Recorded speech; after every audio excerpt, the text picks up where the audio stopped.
निरंतर दृष्टि मांग रखी थी जमानिया में रौजा पे महाराजगंज सहेली सैदपुर जैसे भगौरा करते हुए और हर्ष हो रहा है बताते हुए कि अभी कुछ दिन पहले ही भारत सरकार का रेल मंत्रालय का मेरे पास जवाब आया था कि आपकी इस मांगों पे उचित कार्रवाई और एक सकारात्मक अमल जल्द ही प्रारंभ होने जा रही है। तो इस तरह से जो भी समस्याएं रहती हैं जनपद की वो आप सभी के आशीर्वाद से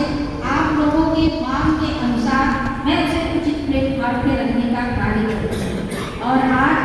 जब उत्थान फाउंडेशन का यहाँ पे स्थापना दिवस किया जा रहा है और नई कमेटी का गठन हो रहा है, ऐसे में एक बात फिर क्योंकि अभी हमारी बहन बता रही थी कि उनको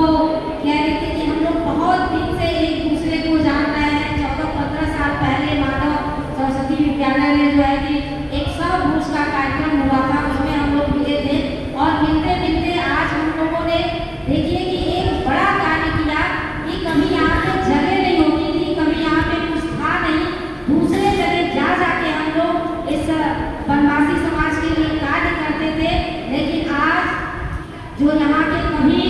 रेल राज्य मंत्री और दूरसंचार मंत्री हुआ करते थे गाजीपुर के विकास पुरुष, जो आज जम्मू कश्मीर के उपराज्यपाल हैं, उनके स्नेह से उनके सहयोग से आज इतना बड़ा जो है फाउंडेशन बन के तैयार है और उस प्रांगण में हम लोग ये कार्य कर रहे हैं। इसके लिए मैं अपने जिले के विकास पुरुष को भी आज इस मंच से याद करती हूँ, धन्यवाद देती हूँ। भाइयों, आज मेरा आने का यहाँ कोई कार्यक्रम नहीं था, इसलिए नहीं था कि मेरा पार्लियामेंट चल रहा है और अभी ये 2 अप्रैल तक लगातार चलेगा। लेकिन संजीव भैया ने कहा कि नहीं बहन आपको आना ही है, ये आपका कार्यक्रम है और मैं रविवार को केवल और केवल इसी कार्यक्रम के लिए आई हूँ। और इस कार्यक्रम में आने का कारण भी है कि जब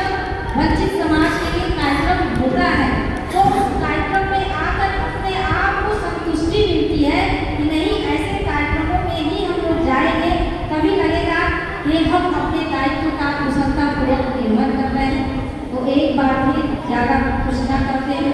क्योंकि मुझे भी निकलना है, तो एक बार पुनः जितने समिति के लोग हैं सभी को मैं बधाई देती हूँ। जो मीडिया के बंधु हैं आए हैं सुबह 11 बजे से ही यहाँ पे लगे हैं, उन्हें बधाई देती हूँ। जो हमारे जिले के गणमान्य लोग हैं, हमारे पूर्व सरपंच साहब जी हैं, तमाम लोग हैं, सभी को मैं बधाई देती हूँ, शुभकामना देती हूँ कि ऐसे ही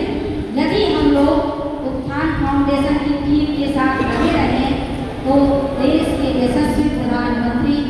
माननीय श्री नरेंद्र मोदी जी ने जो सपना देखा है कि 2047 में हम इस विकासशील भारत को विकसित भारत बना सकते हैं, तो उसमें इस उत्थान फाउंडेशन का भी बहुत बड़ा योगदान होगा।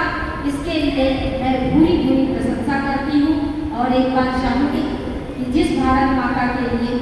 हम सारे लोग कार्य कर रहे हैं, एक बार उस भारत माता का, उस मिट्टी का, जोर का